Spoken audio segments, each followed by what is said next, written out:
Bonjour à toutes et à tous. Ce webinaire est le 7e de notre série sur les métiers et les secteurs, série de webinaires initiée par la région Bourgogne-Franche-Comté en direction des acteurs du SPRO et de l'ensemble des professionnels de l'orientation, de l'emploi et de la formation professionnelle. Nous vous proposons aujourd'hui une rencontre autour du secteur de la logistique et du transport. Notre intervenante de ce jour, et nous la remercions d'avoir répondu positivement à notre sollicitation, est Madame Sophie Hine, chargée d'information et d'orientation à l'AFT Bourgogne-Franche-Comté. Ce cycle se poursuivra en avril par un webinaire dédié au secteur de la propreté et peut-être aussi, si nous arrivons à le mettre en place, au métier d'aide à domicile. Donc, je laisse maintenant la parole à notre intervenante et je vous souhaite un très bon webinaire. Eh bien, bonjour à toutes et à tous. Effectivement, donc je me présente Sophie Hine, chargée d'information d'orientation à l'AFT. Donc aujourd'hui, on va s'intéresser à ce secteur transport logistique. On va essayer de voir un peu de comment il est composé, les métiers qu'on y trouve, les formations d'accès à ces métiers. Et donc pour ceci, je vous ai préparé un petit document qui va pouvoir servir de support, étant entendu que, alors choisir ce média, voilà, je vais y aller, étant entendu que forcément, si vous avez des questions tout au long de la formation, tout au long de cette séance, ça me fera plaisir d'y répondre bien volontiers. Voilà, donc je commence cette présentation peut-être déjà par la présentation tout simplement de l'AFT, donc l'Association pour le développement de la formation professionnelle dans les transports et la logistique. C'est une association donc, qui a été créée, un organisme qui a été créé en 1957 pour et par la branche du transport et de la logistique. Et on va voir parmi les missions, les différentes missions de l'AFT que certaines, peut-être sans doute vous les connaissez, d'autres peut-être moins. Donc, si on prend ce schéma, on va dire dans le sens des aiguilles d'une montre, vous avez la partie donc analysée. Donc l'AFT a une mission d'analyse des évolutions des métiers, des emplois et des formations. Ça, on va le voir tout de suite après, puisque la présentation des données chiffrées qui va suivre est extraite d'un tableau de bord, donc d'une enquête que l'on mène chaque année. Donc c'est par le biais de l'OPTL, l'Observatoire prospectif des emplois et des qualifications dans le transport et la logistique, qui permet d'éditer chaque année un rapport assez complet sur toutes les structures, effectifs, salariés, les entreprises, la formation, l'emploi dans le transport et la logistique. Excusez-moi, et c'est l'AFT qui est chargé d'animer cet OPTL. Cofinancé, donc l'AFT cofinance la formation professionnelle, notamment toutes les formations de conducteurs routiers par le biais de l'affectation d'une ressource affectée qui vient donc en déduction des frais de formation des conducteurs routiers. Excusez-moi. L'élaboration des contenus de formation. Nous disposons, excusez-moi encore, ça va aller. L'élaboration des contenus de formation, donc l'AFT a un département d'ingénierie qui travaille sur les contenus de formation, puisque ces contenus évoluent régulièrement. L'accompagnement des entreprises sur la prévention, sur des thématiques comme la prévention, la sécurité routière, l'égalité professionnelle et le maintien à l'emploi. Également, donc l'AFT soutient les établissements qui ont des filières de formation, transport et logistique. Donc, soutien, ça veut dire quoi? C'est du soutien pédagogique. Donc, pour les enseignants, ça peut être également du soutien matériel, par exemple pour les filières de formation, pour les établissements qui ont des filières de conduite. Donc, quand on forme des conducteurs routiers, on a besoin effectivement de soutien pédagogique, mais également de matériel, de véhicules, de camions, tout simplement. Et puis, le dernier item tout en haut, donc c'est l'orientation, donc l'orientation des publics vers les métiers du transport et de la logistique. Donc là, on est sur une des grosses missions, on va dire, de l'AFT. Donc, les publics, c'est vraiment les publics au sens large, tous les publics, que ce soit de jeunes collégiens, lycéens, des étudiants, des personnes en reconversion, des demandeurs d'emploi. Enfin, voilà, donc c'est informer, accompagner ces personnes dans un projet de formation, d'emploi dans le transport et la logistique. Alors, on va regarder quelques chiffres pour situer un peu le secteur transport logistique dans l'environnement économique.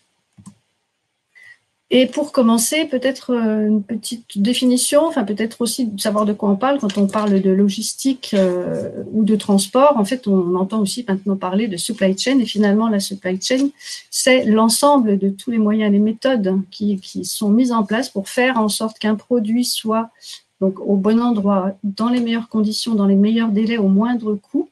Et donc l'ensemble de ces actions qui sont menées sont du ressort du transport et de la logistique à un moment ou à un autre, puisque donc ça concerne les flux de marchandises, les flux qui sont à la fois physiques, les flux d'informations, les flux financiers.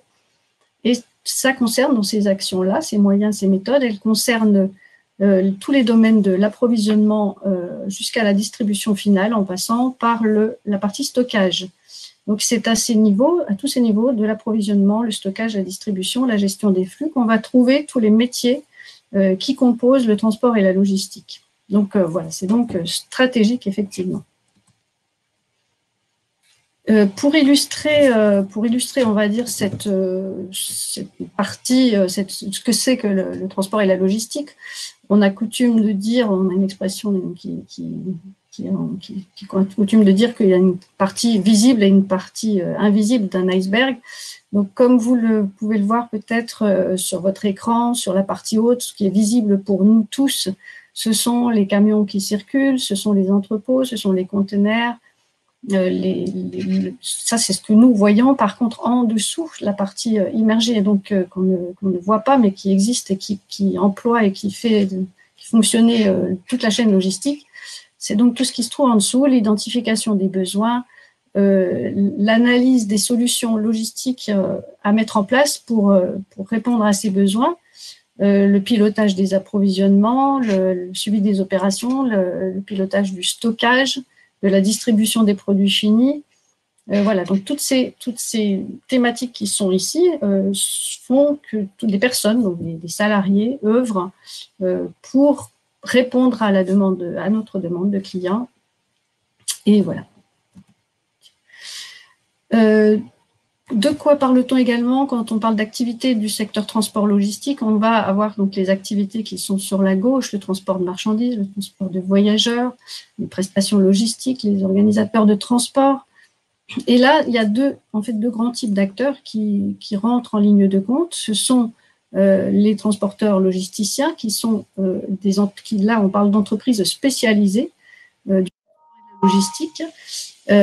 Et on a également des entreprises industrielles ou commerciales donc, qui ne relèvent pas, on va dire, qui n'ont pas un code NAF, par exemple, transport à proprement parler, et qui offrent des prestations de transport et de logistique internalisées. Donc, qui emploient aussi également des personnes du transport et de la logistique dans leur activité propre. On parle souvent d'entreprises pour compte propre. Les transporteurs et les logisticiens, les entreprises spécialisées, agissent pour compte d'autrui. Une petite slide également sur les enjeux, les évolutions du secteur qui effectivement a beaucoup évolué au cours des dernières années et continue à évoluer dans un environnement qui est de plus en plus concurrentiel, de plus en plus complexe et forcément international. Donc des évolutions qui ont des répercussions sur le transport et la logistique. Donc c'est un secteur qui est maintenant centré sur la demande, l'exigence du client. Les nouvelles technologies, elles sont nombreuses. On parle de robotisation, de numérisation, aussi bien dans la partie transport que logistique d'ailleurs. La mobilité des biens et des personnes, par exemple l'augmentation du commerce en ligne, du développement des drives, notamment en plus depuis une année maintenant, qui a vraiment beaucoup évolué. Et puis la prise en compte des valeurs sociétales, dont le développement durable, qui sont vraiment le développement durable étant intégré dans la façon de travailler des entreprises maintenant de plus en plus. Au niveau des emplois, donc ces évolutions dont on vient de parler, c'est au niveau des emplois, la conséquence, c'est qu'on a besoin d'emplois de plus en plus qualifiés. Donc, les métiers deviennent de plus en plus techniques, quels que soient les métiers. Donc, au niveau de la technicité, on a des besoins de personnes qui sont qualifiées à tous les niveaux, pour tous les postes. Les postes qui sont en demande, vraiment de plus en plus en demande actuellement, et depuis une dizaine d'années, c'est une tendance qui se poursuit. Donc, ce sont les métiers de cariste, par exemple, de préparateur de commandes, d'ouvriers, donc du tri et de l'emballage, mais également des métiers d'organisation plus stratégiques, comme les organisateurs ou les ingénieurs du transport et de la logistique, et les cadres. Donc là, c'est une propension, une demande qui va croissant concernant les recrutements. Dans le transport et la logistique, on compte près d'1,8 million de salariés. Donc, ils sont répartis, donc là, on va revenir effectivement sur cette notion de deux acteurs, donc les entreprises, les spécialisées et les entreprises commerciales. On va voir qu'il y a 730 000, c'est au niveau national, 730 000 salariés qui sont employés dans des entreprises spécialisées du transport et de la logistique. Donc là, quand on parle d'entreprises spécialisées, c'est vraiment celles qui dépendent d'un code NAF, transport et logistique, transport de marchandises, transport de voyageurs, déménagement, prestataires logistiques, auxiliaires du transport. Donc, ces codes NAF spécifiques. 93 000 personnes sont employées par le biais de l'intérim et 910 000 salariés travaillent dans des entreprises commerciales. Et là, on a encore une petite distinction en fonction des activités, que ce soit le transport de marchandises, la logistique ou le transport de personnes. Et on va voir qu'effectivement, ce n'est pas au niveau des taux et du pourcentage, la proportion de salariés employés dans le transport de marchandises est plus grande dans les entreprises spécialisées du transport et de la logistique, peu en intérim, et puis 38% dans les entreprises commerciales. La tendance est inverse dans la logistique.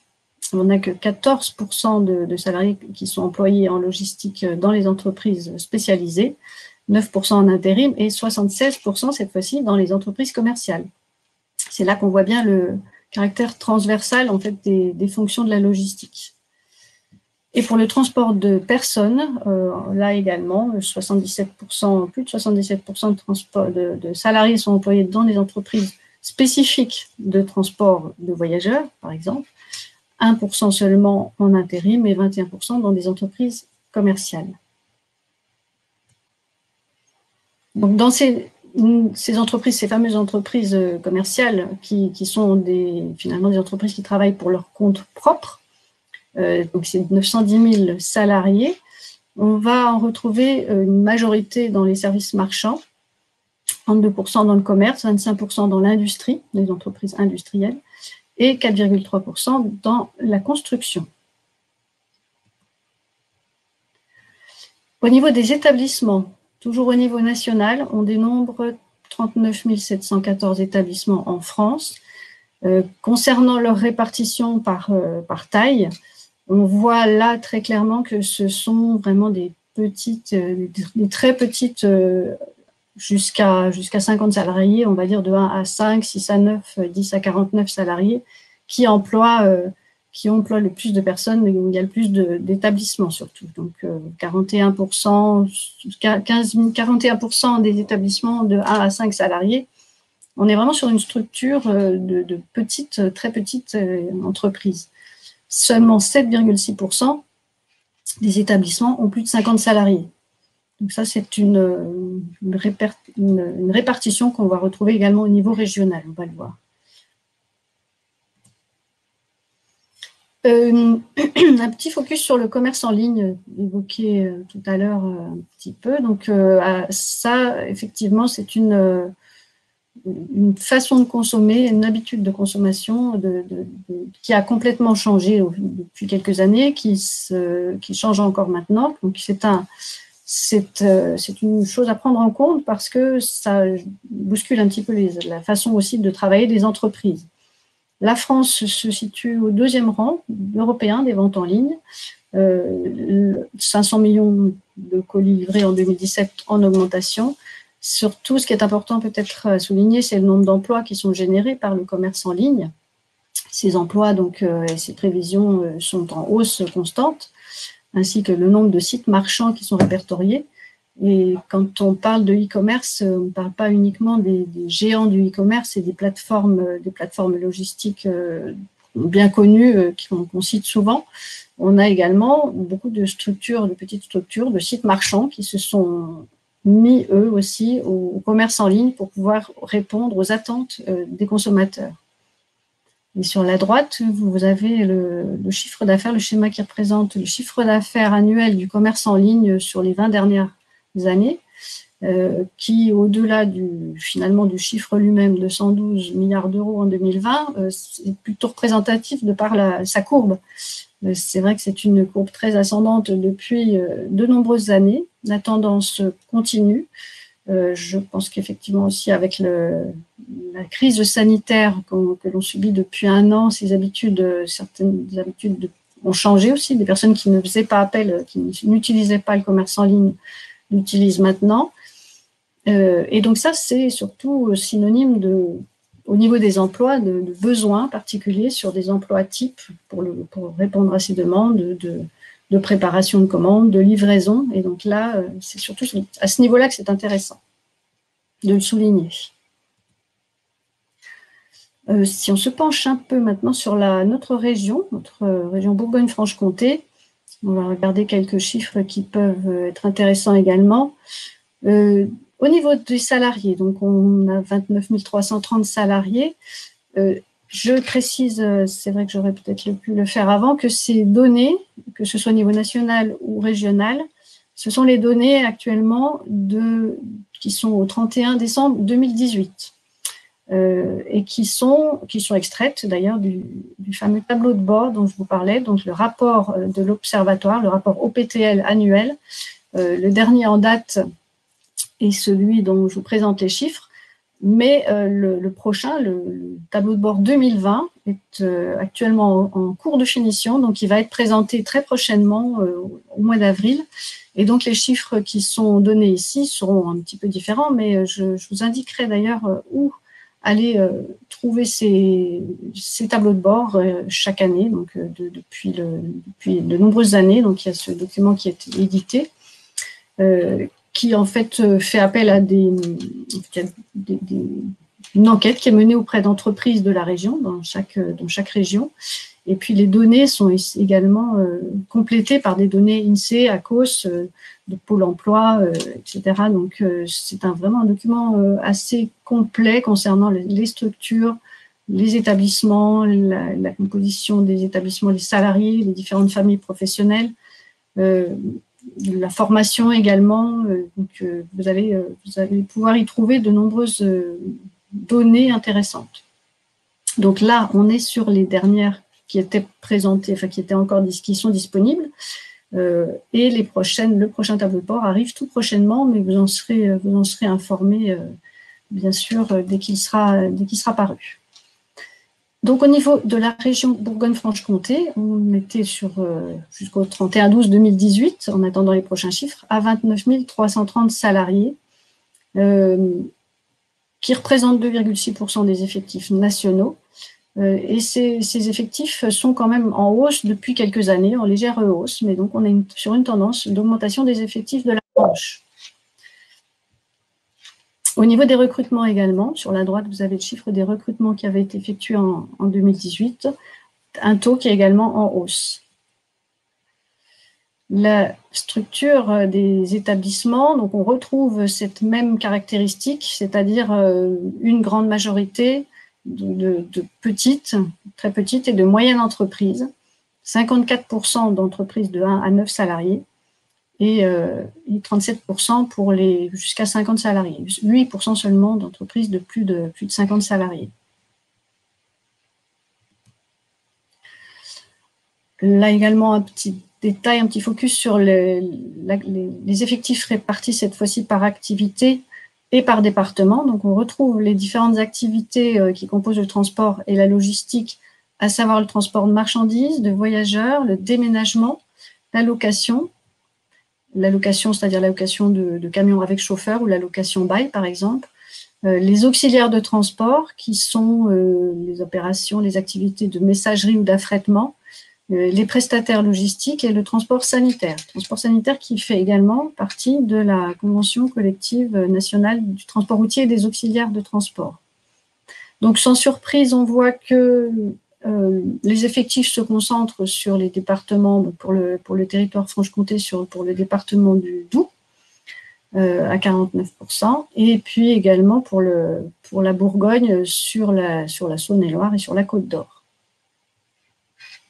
Vous aurez donc tout loisir de regarder peut-être plus en détail ces chiffres avec les documents que vous pouvez télécharger, comme Madame Perrin vous l'a indiqué. Quelques autres indicateurs pour la région. Donc, sur la droite, je vous disais effectivement que les effectifs salariés étaient sur une courbe ascendante. En vert, on a la courbe au niveau national et puis la courbe régionale en rouge, enfin en bordeaux. Et donc, sur quelques années, on voit quand même qu'on est sur un fléchissement, en tout cas, on est sur une pente ascendante. Sur l'évolution de la structure par tranche d'âge. Donc les tranches d'âge sont représentées sur le schéma qui est en haut à gauche. Là, effectivement, une petite à noter, on va dire un changement, c'est-à-dire que on peut voir que la population est vieillissante, c'est-à-dire sur les tranches d'âge après 45 ans. Depuis quelques années. Donc, si on compare les 2 années prises, donc 2008 et 2018, on peut considérer que ça représente un certain vieillissement de la population. La part des jeunes, donc des moins de 25 ans dans les effectifs de la branche par activité. Donc, les jeunes sont plus représentés sur le transport de marchandises. C'est-à-dire que quand on regarde les courbes, donc la courbe du transport de marchandises est en hausse, va vers le haut, ainsi que la tendance nationale. Par contre, pour le transport sanitaire et le transport de voyageurs, elle a tendance à baisser un petit peu.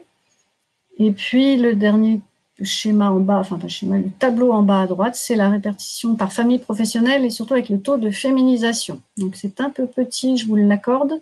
Donc, on voit que la famille exploitation de transport compte 44% de femmes, donc le taux de féminisation, hein, c'est ça. Donc par contre, je vais tout de suite passer à la slide suivante parce qu'on aura un peu plus, on verra un petit peu plus, de façon un peu plus détaillée. Donc cette slide-là et la suivante concernent la féminisation des entreprises, mais sur le territoire. Donc là, on est sur la Franche-Comté et celle d'après sera exactement la même, mais pour le territoire Bourgogne. Donc, je vous le détaille un petit peu là. Donc, les femmes dans le transport et la logistique pour notre région, on en dénombre 2095, en tout cas pour ce qui concerne la Franche-Comté, et 4000 pour la Bourgogne. Ça représente 22% des effectifs globaux, un peu moins pour la Franche-Comté. Le taux national de féminisation des emplois transport logistique est à 21% actuellement. Donc, on est dans la moyenne. Bon, simplement, on va retrouver des disparités selon les activités. Donc, dans le transport de marchandises, par exemple, vous voyez, on a 14% de femmes seulement. Et encore, dans le transport de marchandises, il n'y a pas que des emplois de conducteurs. Si on va plus finement, si on veut savoir combien de femmes conduisent des camions, en fait, clairement, donc dans la conduite de marchandises, on est seulement à 5%. Hein, donc, c'est encore beaucoup plus bas. Donc, les chiffres notables pour le transport sanitaire, plus de femmes effectivement dans le transport sanitaire, également dans le transport de voyageurs. Donc là, on voit clairement la différence entre le transport de marchandises et le transport de voyageurs, où on trouve plus de femmes. Et puis ensuite, vous avez le taux de féminisation par famille professionnelle. Donc, les familles professionnelles qui sont la direction, les ventes et les achats, la manutention et le magasinage, la maintenance, la gestion, l'exploitation, la conduite et les services généraux. Donc, sans surprise, on va trouver beaucoup plus de femmes dans la famille professionnelle gestion, par exemple, ou vente, achat, dans les services généraux également. donc un peu moins dans la direction, dans les postes de direction, la maintenance. Donc la maintenance, c'est de la mécanique, hein, poids lourd par exemple, donc beaucoup moins de femmes. Et puis également la répartition des femmes et des hommes par type de poste, c'est-à-dire cadre, employé, maîtrise ou ouvrier. Du coup, je me posais une question, si vous permettez. Oui.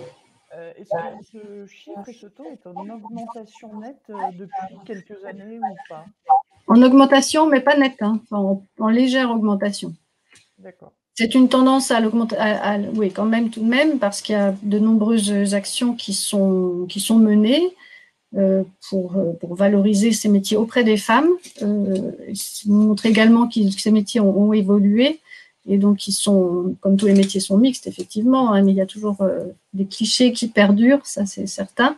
Mais on essaye vraiment d'aller vers montrer aux femmes que ce sont des métiers qui sont accessibles à toutes, à tous et à toutes. Donc, il y a eu des gros efforts en termes de pénibilité.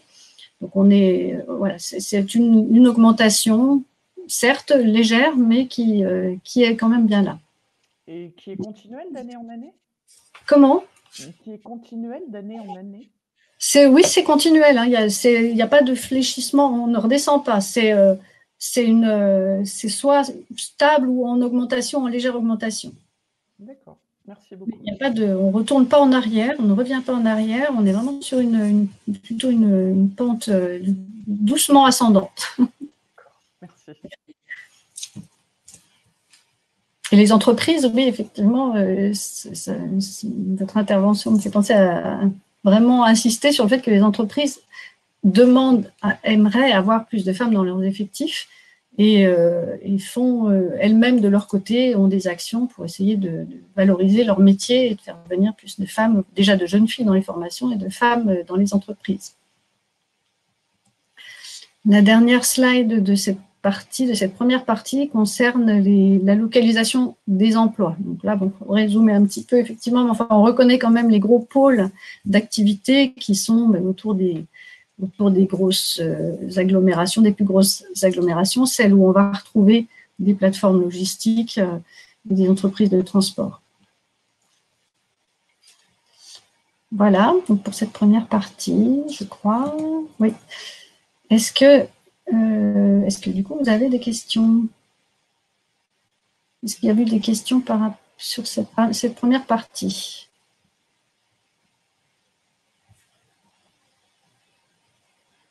Donc non, j'en avais pas vu, il n'y a pas de questions, mais comme je vous disais, n'hésitez pas à poser vos questions à travers le chat.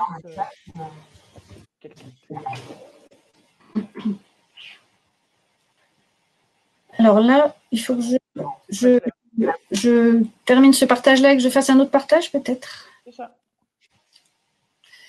Donc, on va continuer sur la deuxième partie qui va être plus axée sur les métiers et les formations cette fois-ci. Donc, on a parlé plus globalement du secteur. Maintenant, on va aller voir quels sont les métiers dont on a besoin, qui existent, et puis les formations d'accès. Je vous demande juste une petite seconde.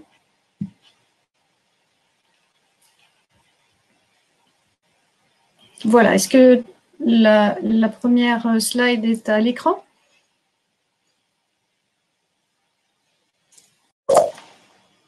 Ok. Alors, donc les principaux métiers et formations, excusez-moi, décidément.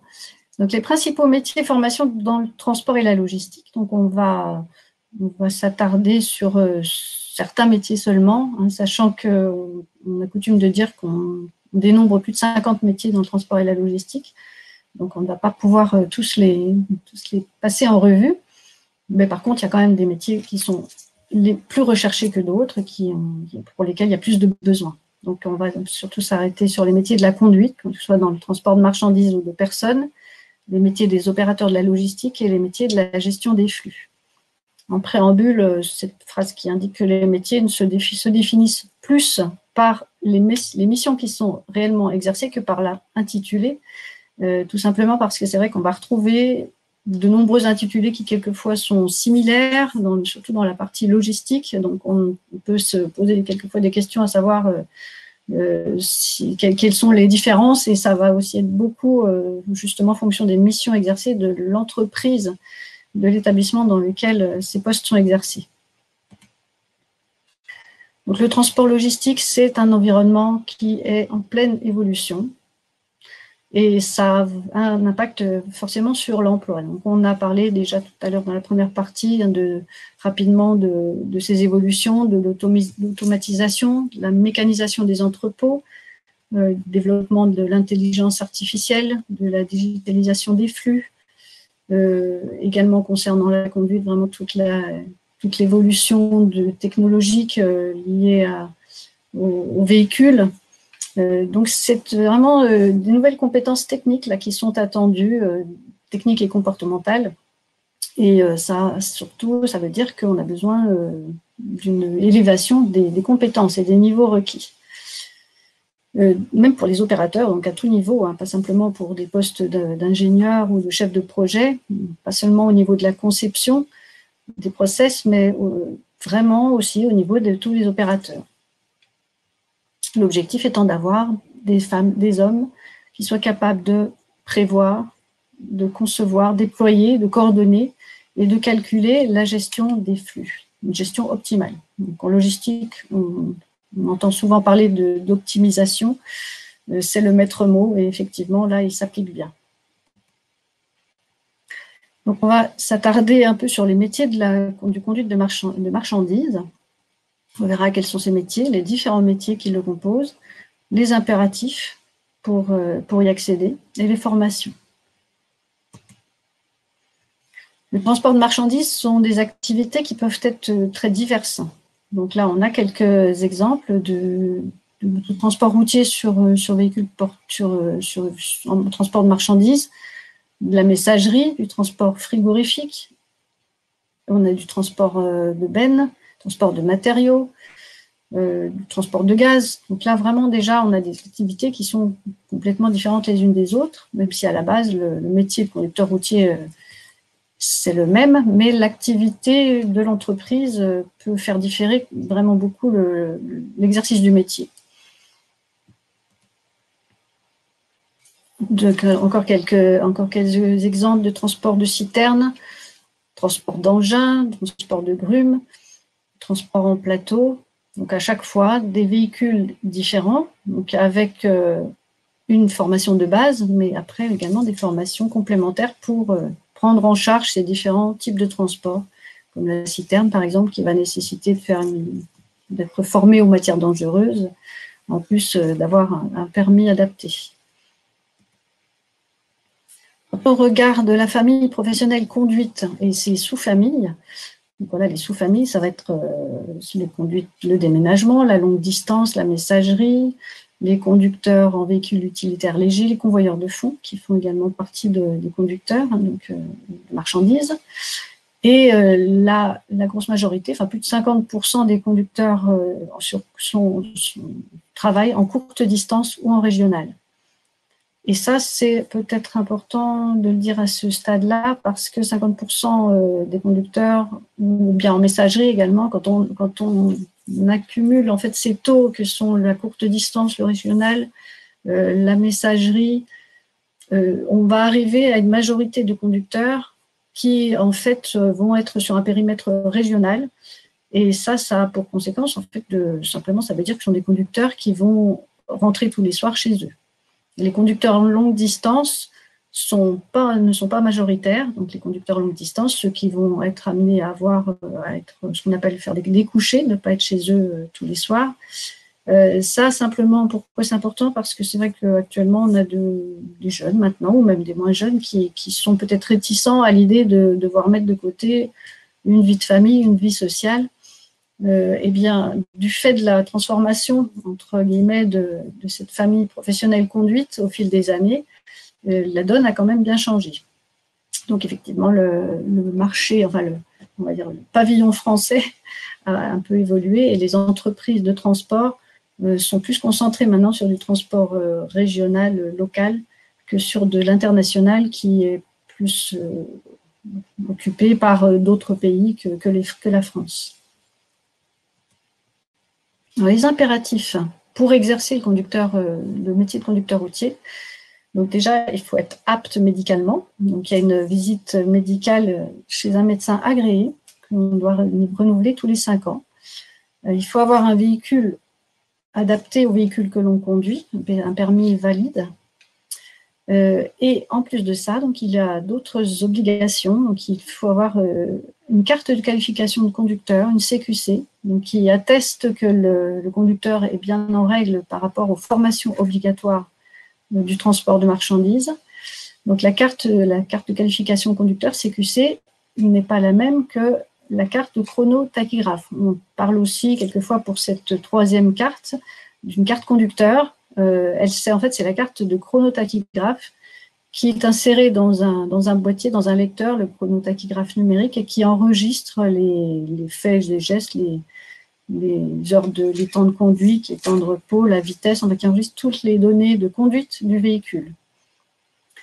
Certaines activités nécessitent un complément de formation, donc les matières dangereuses, par exemple l'ADR, ne serait-ce que pour transporter des bouteilles de gaz ou de la peinture, il faut avoir une formation matières dangereuses ADR, ce qu'on appelle de base, qui est une formation courte, qui dure 3 jours, mais également qui doit se recycler. Et puis, les CACES peut être demandé pour un conducteur routier en complément de son activité pour qu'il puisse lui-même charger ou décharger son véhicule. On a là les différentes catégories de permis dans le transport de marchandises. Donc, on peut conduire un véhicule utilitaire léger qui fait moins de 3,5 tonnes avec son permis B. Et au-delà de 3,5 tonnes, donc on a 2 types de permis. Le permis C, le permis C1 si le porteur ne dépasse pas 7,5 tonnes. Le permis C, que vous voyez en haut à droite. Et puis le permis CE pour des véhicules articulés, un poids lourd, remorque ou semi-remorque avec un train routier, donc semi-remorque, le dernier schéma en rouge. Donc permis B pour conducteur-livreur, par exemple, sur véhicule utilitaire léger. Sinon permis C et permis CE. Une question. Oui. La carte conducteur indique si le conducteur sa FIMO ou FCO. Oui. La CQC, la carte de qualification de conducteur indique ça. Je reviens dessus, c'est la deuxième. La deuxième carte, c'est la carte de qualification de conducteur. Donc là, on est bien sur cette partie. Ça indique effectivement si le conducteur est à jour de sa FIMO et a fait son recyclage FCO à temps, etc. Donc c'est celle-ci, c'est la deuxième. D'accord, merci. Merci.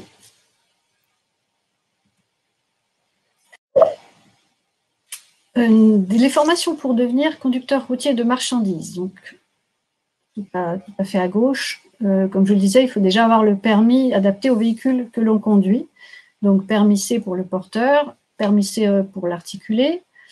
Et puis, ces permis ne sont pas suffisants pour un employeur pour embaucher un conducteur routier. Il va falloir qu'il s'assure qu'il soit titulaire de la FIMO, la formation initiale minimale obligatoire. C'est une formation qui dure 1 mois et qui est recyclable, que l'on recycle tous les 5 ans par une formation FCO qui dure 5 jours. Donc les prérequis pour ce qui concerne le permis, il faut déjà avoir 18 ans pour passer son permis poids lourd. Il faut avoir 21 ans pour obtenir la FIMO. Donc là, on est déjà sur un accès au métier un petit peu décalé, on va dire de 3 ans, puisqu'il faut avoir 21 ans. Par contre, ces permis, donc réglementairement, effectivement, les permis et la FIMO permettent de travailler comme conducteur routier. Mais il n'y a pas de caractère qualifiant, diplômant dans cette formation-là, dans ces permis. Les formations qualifiantes qui existent sont d'une part des formations éducation nationale, CAP, de conducteur routier de marchandises ou conducteur-livreur de marchandises, ou un bac pro de conducteur du transport routier de marchandises. Donc les 2 premiers, donc il faut déjà avoir 18 ans pour pouvoir y accéder. La troisième, le bac pro, est un petit peu à part puisqu'elle s'adresse à des jeunes qui sortent d'une classe de 3e et qui peuvent, dès après leur 15 ans en général, accéder au métier en 3 ans, par le biais de ce bac pro, qui leur permet de préparer le bac pro avec toutes les matières professionnelles, les matières générales bien sûr de tous les bacs, les matières professionnelles dont les permis. Donc c'est vraiment la seule, c'est assez particulier, donc c'est la seule façon pour un jeune qui aurait cette envie de faire ce métier très jeune, de pouvoir accéder à un bac pro dès ses 15 ans. Une question peut-être? Oh, 2 même. Je vais revenir sur les cartes et les financements de celles-ci. Quelle carte que vous avez présentée précédemment relève du financement de l'employeur? Alors, la carte de qualification de conducteur, la CQC, elle est financée, enfin, c'est-à-dire on peut l'obtenir par le biais d'une formation. Par exemple, si on fait un titre professionnel de conducteur routier, j'allais y venir, c'était la slide d'après. Donc, à partir du moment où on a cette formation qualifiante, que ce soit un CAP, un titre professionnel, la personne qui a suivi la formation et qui a, avec succès, cette formation, se voit délivrer la carte de qualification de conducteur.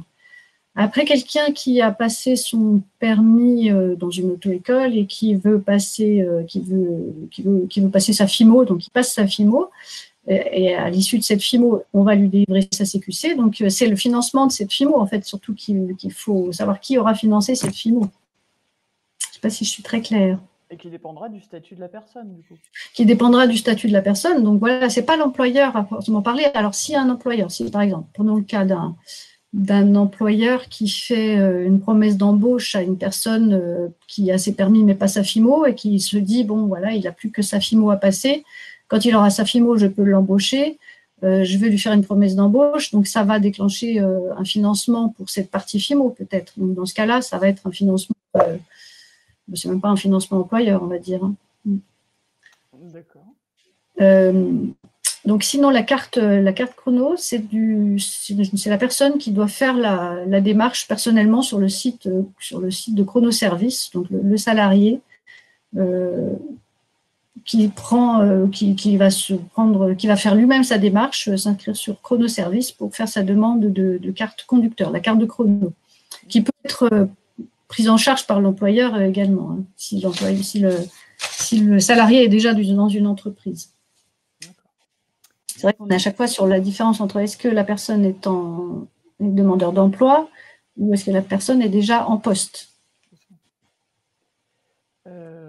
Du coup, plus par rapport aux formations en elles-mêmes, est-ce qu'il y a un niveau minimum de langue requis pour le CAP? De langue? Oui, de langue. Non, pas de langue, non. C'est ça? J'ai bien compris. De langue? Non, par contre, il y a de l'anglais hein, dans les formations, quelles qu'elles soient. Donc, oui, forcément, il y a un module d'anglais. Il faut que les conducteurs soient capables de se débrouiller dans un pays étranger. Donc, à minima l'anglais qui sert dans tous les pays. Mais pas sans niveau particulier ou, Non, parce que même le niveau attendu dans une formation de conducteur routier, c'est vraiment pour pouvoir se faire comprendre vraiment dans les choses essentielles. Hein, donc, ça n'ira pas plus que ça. D'accord. Et une autre question, un jeune encore apprenti permis B peut-il passer son permis C? Alors, un jeune encore apprenti permis B, il faut être titulaire du permis B voilà, il faut l'avoir. Hein, permis B, après, il peut attaquer la formation poids lourd dès le lendemain, mais il faut qu'il puisse se justifier de son permis B avant d'attaquer une formation poids lourd. D'accord. Ben, merci beaucoup. On ne peut pas faire les deux en même temps, l'un après l'autre. Et donc, on était sur les formations CAP, Bac Pro, donc qui sont des formations éducation nationale. Et donc là, on est sur les formations titres professionnels, donc qui s'adressent à tous les autres publics, à des personnes qui veulent se reconvertir, changer de métier. Donc les titres professionnels de conducteur routier sur porteur ou sur tout véhicule, pour lesquels donc là les prérequis, c'est d'être titulaire du permis B, avoir 18 ans. Et pour également au niveau de la durée, peut-être simplement pour indiquer que le titre professionnel sur porteur dure environ 3 mois et que le complément titre professionnel sur tout véhicule dure 2 mois et demi. Donc, le premier, un porteur, ça correspond au permis C. Le le tout véhicule au permis CE. C'est ça que ça veut dire. Et puis le titre professionnel de conducteur-livreur sur véhicule utilitaire léger, parce que c'est vrai qu'on peut travailler comme conducteur-livreur avec un permis B sans formation spécifique autre, mais il existe une formation qualifiante qui est le titre professionnel de conducteur-livreur sur VUL, qui se fait dans différents centres de formation en Bourgogne-Franche-Comté, quelques-uns. Ne délivre pas le permis poids lourd, hein, donc que ce soit clair. Ah, les appareils, c'est quand même bien. Vous aviez... Donc pour les titres pro, est-ce que ces titres sont accessibles au public FLE?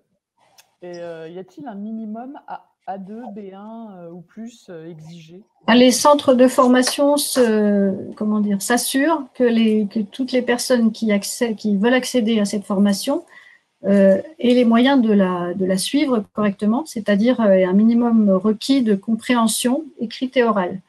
Donc, les centres de formation ont des tests des tests qu'on peut faire même depuis chez soi. Ils envoient des liens aux personnes pour qu'elles puissent vérifier, pour qu'on puisse vérifier effectivement qu'elles ne seront pas en difficulté pendant la formation, parce qu'il s'agit de formations qui sont à la fois théoriques et pratiques. Le conducteur routier, c'est vraiment pas uniquement que la partie conduite. Donc, il y a toute une partie de formation en salle qui nécessite de pouvoir appréhender, comprendre ce qui est dit. Hein. Donc, il y a quand même pas mal de réglementations. Donc, oui, il faut s'assurer que les personnes soient en mesure de comprendre à minima le français. Oui, tout à fait. D'accord. Merci. Donc, les titres professionnels. Donc, voilà, j'avais terminé sur le véhicule utilitaire léger. Et donc, pour la conduite de personnes, on va regarder, ça va être un petit peu le même schéma, avec différentes catégories de permis en transport de voyageurs. Donc, effectivement, avec un permis B, on peut conduire des véhicules utilitaires légers jusqu'à 9 places. Et ensuite, on va être sur du permis D, avec des petites spécificités. D1 pour les 16 places maximum, D1E avec une remorque. Dès qu'on a un E, c'est qu'on a une remorque. D pour les autobus articulés ou non, et puis le DE, donc le car, avec sa remorque. Là aussi, différents secteurs d'activité, peut-être un petit peu moins que pour la marchandise, mais tout de même. Donc, on va avoir du transport scolaire, de l'interurbain, de la longue distance, du tourisme et l'urbain. L'urbain qui est un petit peu à part parce qu'il ne fait pas partie de la Convention nationale des transports routiers, c'est-à-dire que, par exemple, dans les chiffres qui ont été évoqués dans la première partie, on n'a pas parlé des effectifs des salariés, en tout cas du transport urbain, puisqu'ils ne font pas partie de cette convention, de la Convention collective nationale. Donc, le scolaire, c'est un gros morceau du transport de voyageurs. L'interurbain, qui est plus sur du temps plein. Les longues distances, ce qu'on a appelé les cars Macron, donc et puis également le tourisme et le grand tourisme qui sont quand même beaucoup à l'arrêt actuellement. Donc le transport de voyageurs a beaucoup plus souffert de la crise sanitaire que le transport de marchandises. Et actuellement, même si les activités ont repris, la partie tourisme, grand tourisme est un peu quand même en stand-by. Quand on va regarder justement dans ces sous-familles, eh bien voilà, donc le transport scolaire représente près de la majorité, près de 50% des salariés, et les conducteurs de ligne régulière, 40%. Oui, une question? Oui, on revient un peu en arrière sur les permis poids lourds. Oui. C'était des questions justement par rapport à des jeunes. S'il a passé son permis B et qu'il est en période probatoire, peut-il accéder au permis et au titre professionnel poids lourd ou doit-il attendre ses 12 points? Alors, pour le titre professionnel, il peut accéder tout de suite. Il peut avoir son permis et attaquer directement soit un CAP, soit un titre professionnel. Il n'y a pas de temps de latence. Hein. Il n'y a pas de permis de probatoire en ce qui concerne l'accès à la formation. Et on me demande si on peut revenir sur les financements possibles pour accéder aux formations de la part des demandeurs d'emploi. En fait, on n'y a pas été. Alors, qu'on y revienne sur les financements possibles pour lesquels formations? Les demandeurs d'emploi. Pour les permis et pour l'accès au métier de conducteur marchand? Je pense, c'est pas précisé. Oui. Alors, bon, écoutez, donc d'une part, les formations, les formations qualifiantes, les titres professionnels font l'objet d'un programme régional. Donc, il y a un programme régional avec des entrées en formation sur la Bourgogne-Franche-Comté. Donc, il y a différents organismes de formation qui ont répondu à des appels d'offres et qui ont, pour ceux qui l'ont obtenu, en tout cas, on a des dates de démarrage. Ça peut être l'Aftral, ça peut être Forget. Donc là, il faut en fait ensuite, je pense, se rapprocher de chaque organisme de formation pour savoir, pour connaître déjà leur programmation et puis pour savoir dans quel cadre ils organisent la formation. Donc, est-ce que ce sera une formation région? Est-ce que ce sera une prise en charge par le biais d'un financement État-région? Sinon, il y a les contrats de professionnalisation. Donc, il y a quand même aussi pas mal de formations qui se déroulent dans le cadre de contrats de professionnalisation, contrats de pro. Les CAP, certains, CAP, par exemple, dans les CFATL, les CFA de transport de la logistique, vont être organisés dans le cadre de l'apprentissage, donc contrat d'apprentissage. Voilà, en fait, à chaque formation correspondra, ou il y aura une possibilité de financement peut-être différente en fonction aussi du statut de la personne. Et puis pour les permis, ce qu'on appelle les permis secs, c'est-à-dire les permis, un permis poids lourd et puis une FIMO. Donc là aussi, il peut y avoir des financements par le biais de dispositifs de Pôle emploi. Il peut y avoir une possibilité de promesse d'embauche de la part d'un employeur. Quoique ça, c'est un petit peu plus, c'est un peu à la marge, hein, on va dire. Donc voilà, vraiment différentes façons d'accéder à ce métier et de la prise en charge. Je continue. Alors, je termine sur le transport de voyageurs pour la partie formation. Donc, de la même façon pour le transport de marchandises, le permis et la FIMO sont requis, donc permis D et FIMO. La particularité actuellement, parce que c'est en train de changer, remarquez, hein, mais c'est pas complètement c'est pas encore passé complètement. Donc, actuellement, on ne peut pas accéder au métier avant d'avoir 24 ans si on veut faire ce qu'on appelle un permis sec. Donc, si un jeune se va dans une auto-école actuellement pour passer un permis D, il faudrait qu'il ait 24 ans minimum. Dans le cadre d'un titre professionnel, cet âge tombe à 21 ans. C'est 3 ans de différence avec la marchandise, hein, en fait. Donc, pour le titre professionnel, il faut être titulaire du permis B, de la même façon que pour la marchandise, être apte médicalement et avoir 21 ans au moment où démarre la formation. Donc, ce qui est en jaune, c'est parce que c'est en train d'être modifié, ça. Et ça fait on en parlait, a priori, c'est passé. Donc, on va certainement bientôt avoir l'information officielle que cet âge va être modifié et passer comme pour le transport de marchandises à 18 ans dans le cadre d'une formation qualifiante et à 21 ans dans le cadre d'un permis plus FIMO. Donc, mais bon, pour l'instant, c'est vraiment, on est entre deux, donc c'est à confirmer.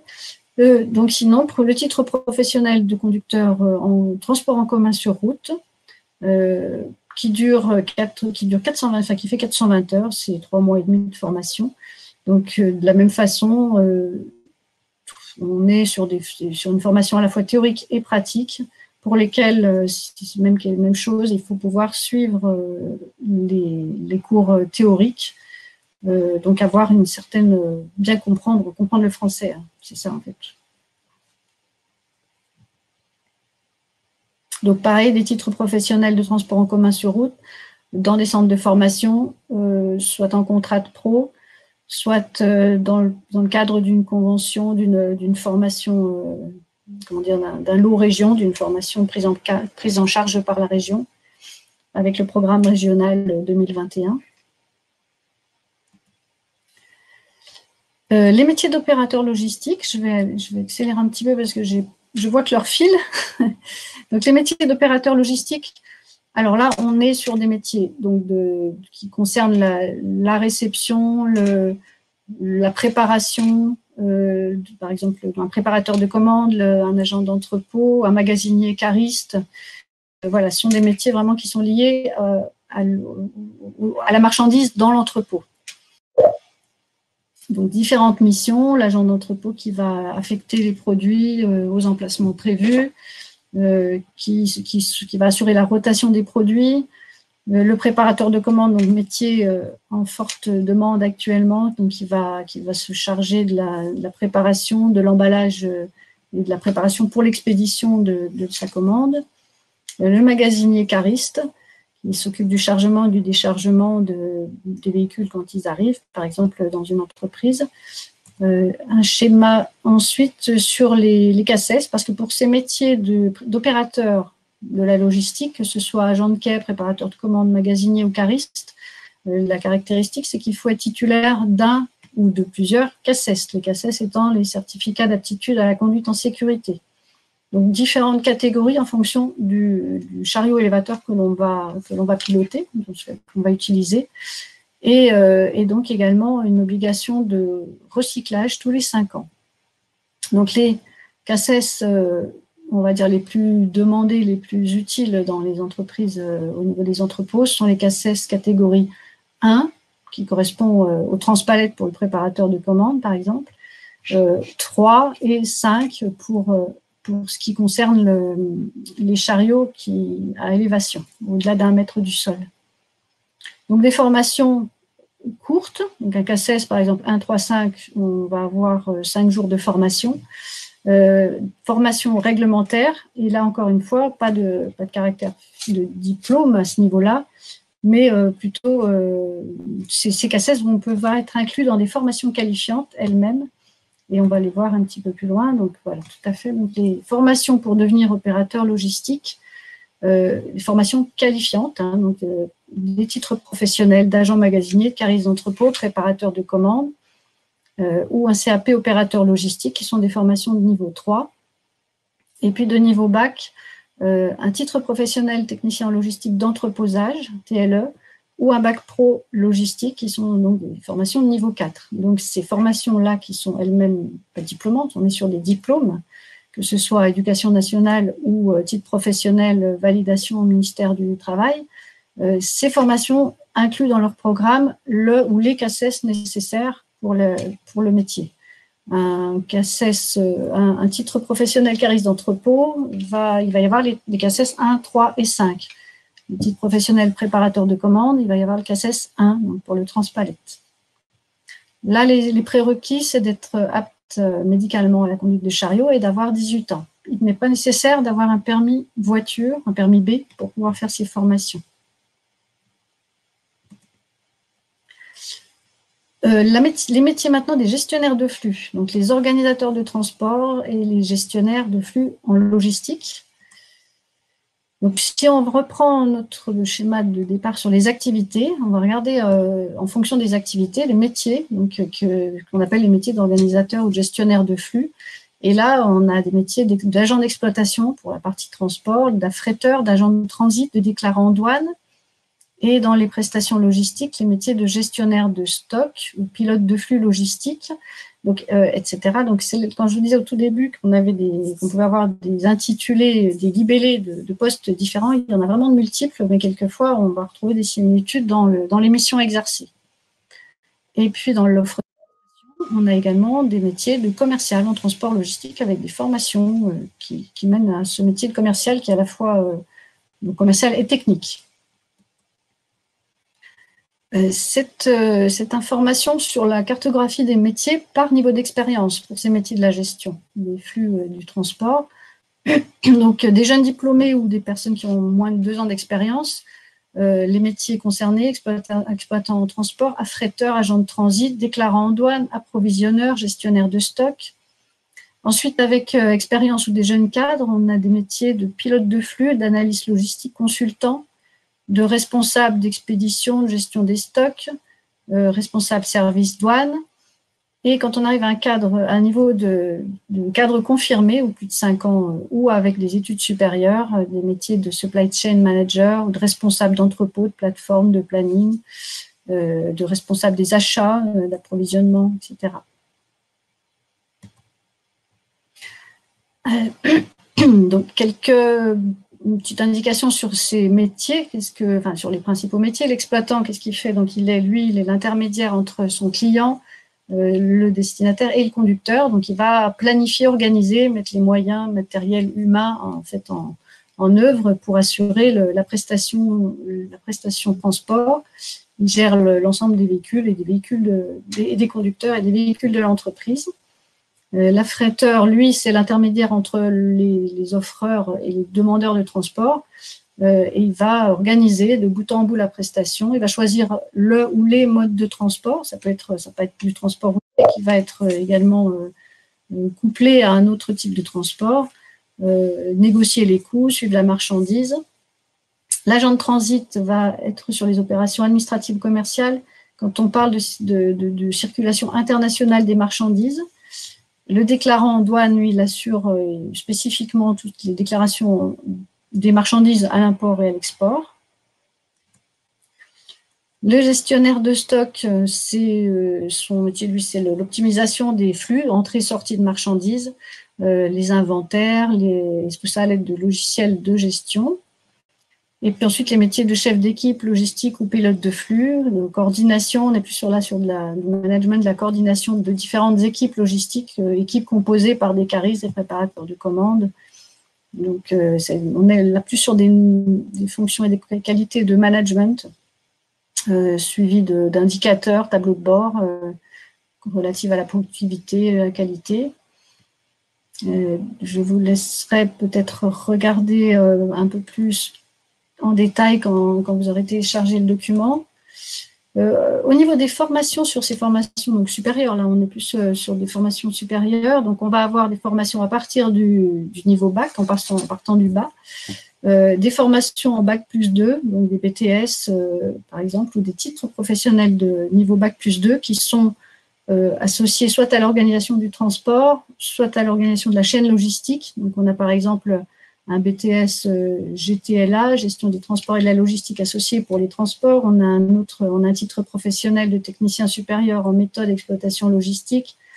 Et puis, en bac plus 3 également, de nombreuses licences professionnelles, des BUT, puisque maintenant avec la réforme, les DUT universitaires se sont transformés, pour la rentrée prochaine en tout cas, en BUT.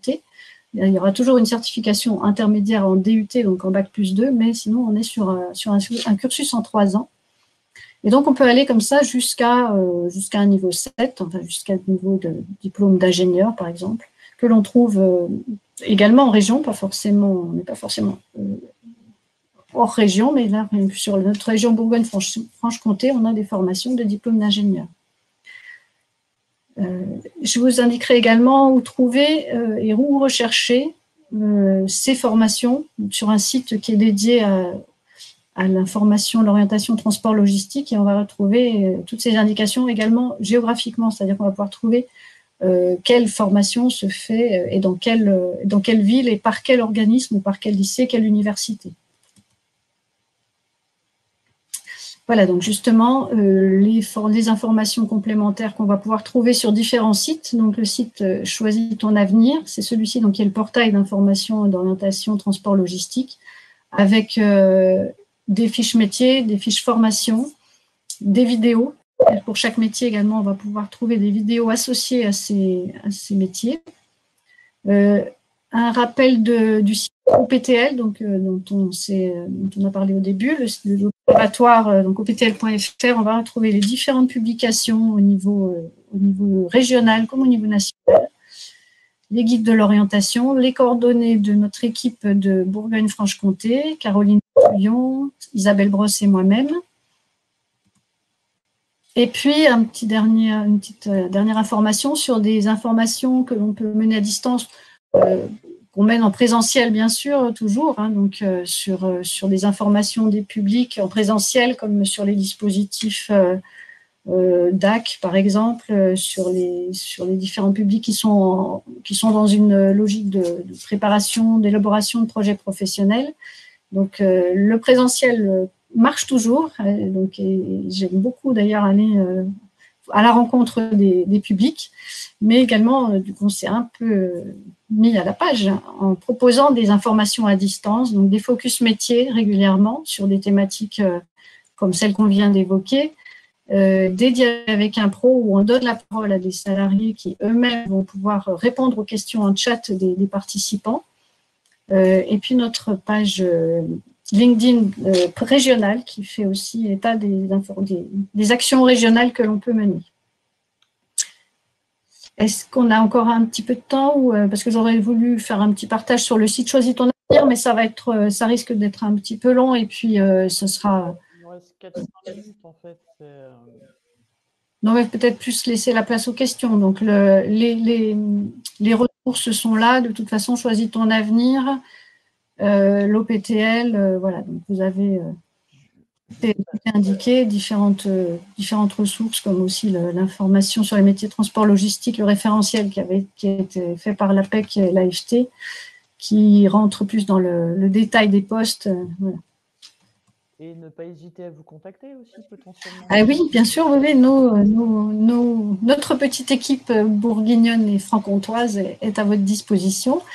Et vraiment, donc voilà, n'hésitez pas. Enfin, pour certains d'entre vous, on a déjà des actions communes. Et voilà, on est ouvert à toute nouvelle demande pour organiser, que ce soit des job dating ou des informations spécifiques pour des publics. Moi, par exemple, on peut faire des actions pour les femmes, on en parlait au début, pour les femmes ou les jeunes filles, avec, on a vraiment des arguments et des informations intéressantes à faire passer auprès des publics féminins ou des jeunes qui sont peut-être moins enclins à aller spontanément vers ce secteur transport logistique qui est pourtant pourvoyeur d'emploi. Donc, ces entreprises nous le demandent et nous le répètent. Donc, c'est vrai qu'elles ont un petit peu de mal à attirer des jeunes vers leur métier, mais et pourtant, il y a des emplois à la clé et des possibilités d'évolution. Ça, c'est peut-être important aussi de le souligner. On peut rentrer avec un petit niveau, un petit diplôme, mais on peut aussi facilement évoluer dans une structure. Donc, merci beaucoup. Il y a 3 questions auxquelles on va répondre rapidement. Je vous ai mis quelques questions dans la partie sondage si vous voulez bien y répondre. Donc, la première question qu'il y avait, et que enfin, je ne vous ai pas interrompu, mais on voulait savoir s'il y avait une restriction kilométrique à l'obtention du permis D. À l'option, le permis D, Ouais. pour le transport en commun, oui, effectivement, il y a une restriction. Alors, j'avoue que techniquement, je n'ai pas toutes les données, mais je peux me renseigner. Mais il y a une restriction pour les jeunes conducteurs en permis D. D'accord. Je reprendrai peut-être les questions, puis je referai une réponse en particulier. Peut-être je reprendrai par rapport sur la… J'extraierai le chat et je vous ferai passer les questions. Oui, je suis en train de faire le chat pour les voir moi-même. Du coup, pour les CACES, y a-t-il des prérequis linguistiques pour le public FLE? Non, vous l'aviez dit. Il faut quand même que la personne puisse comprendre. Les formations en CACES, elles sont quand même assez courtes. Après, la partie théorique, elle est moins longue, forcément, elle est moins longue peut-être que sur des formations de conducteurs routiers, de marchandises ou de voyageurs.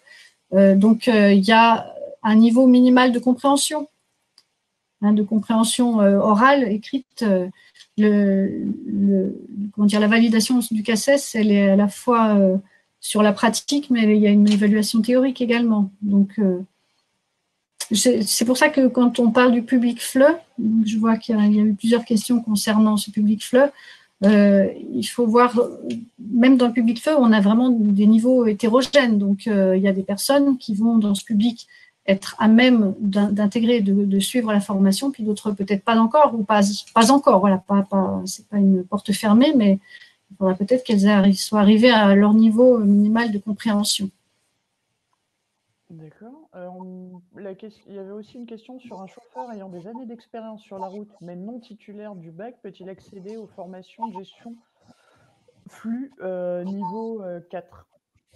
Oui, niveau 4, niveau bac. Donc, par exemple, un technicien, un TLE, un technicien en logistique d'entreposage. Donc, cette formation est une formation de niveau 4, de niveau bac. Donc, il va pouvoir accéder à la formation. Il n'y a pas de prérequis, on ne va pas lui demander de présenter un diplôme pour pouvoir accéder à cette formation. D'accord. Et on nous demande si vous avez prévu un job dating pour les personnes intéressées dans le cadre de l'alternance. Pas prévu, mais tout est envisageable. Hein. Donc, s'il y a un besoin… Comment ? Tout est programmable. Tout est programmable, voilà, oui, vraiment. C'est pour ça que j'insiste. Hein. Donc, il y a des possibilités en fonction des lieux géographiquement ou des publics et puis des entreprises dans le secteur géographique concerné. Là, je ne sais pas de quel secteur monsieur qui a posé la question est, mais voilà, après, si on veut organiser un job dating, on se fait une petite réunion et puis… Dijon. Et puis voilà. Le monsieur est de Dijon. Monsieur de Dijon, ah bah oui, bah écoutez, là, bah, ça sera à voir avec mes collègues de Dijon, mais il y a possibilité, bien sûr. Par contre, je suis désolée pour les questions, elles ne vont pas toutes trouver réponse aujourd'hui, parce que j'ai ma collègue qui enchaîne avec un webinaire derrière. Oui, je vais vous les transmettre. Oui, d'accord. Alors, toutes les questions qui ont été posées, qui sont sans réponse, je vais les reprendre et puis je vous y répondrai, hein, puisque j'ai vos coordonnées. C'est pour savoir sur l'alternance, savoir si le GIEC Transport propose de l'alternance et s'il y a vraiment en fait beaucoup d'entreprises en BFC qui recherchent des alternants. Oui, bah, les formations en alternance, elles fonctionnent. Hein. Alors après, il y a des entreprises, suivant les formations, par exemple, dans le transport, ça fonctionne bien dans les deux sens. Ce que je veux dire par là, c'est que par exemple, pour la logistique, il y a plus d'entreprises finalement qui seraient enclins à prendre des apprentis, mais qui ne trouvent pas. Donc, il n'y a pas de candidats. Voilà. Certaines, pour la logistique, niveau 4, c'est plus compliqué. Ce n'est pas qu'elles ne trouvent pas, mais il y a quand même moins de candidats sur du bac pro logistique. Et encore que ça, avec les efforts qui sont faits vers les jeunes, vers la valorisation des métiers, on essaye de renverser cette tendance.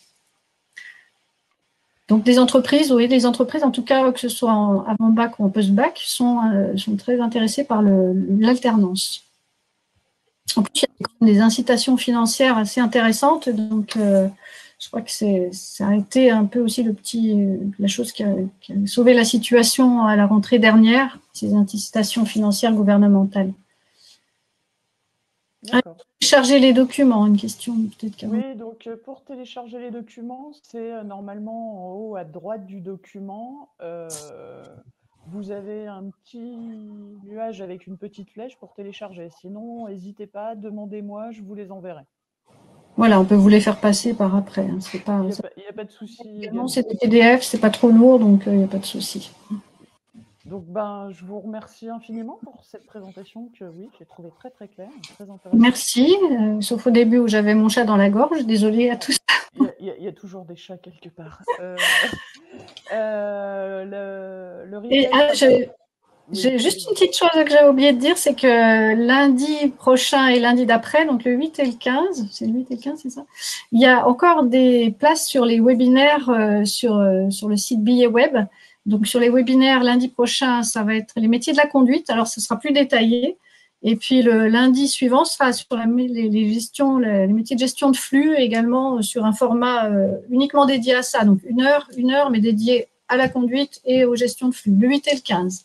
Et donc, ça, c'est sur Billet Web, Billet Web Focus Métier Bourgogne-Franche-Comté.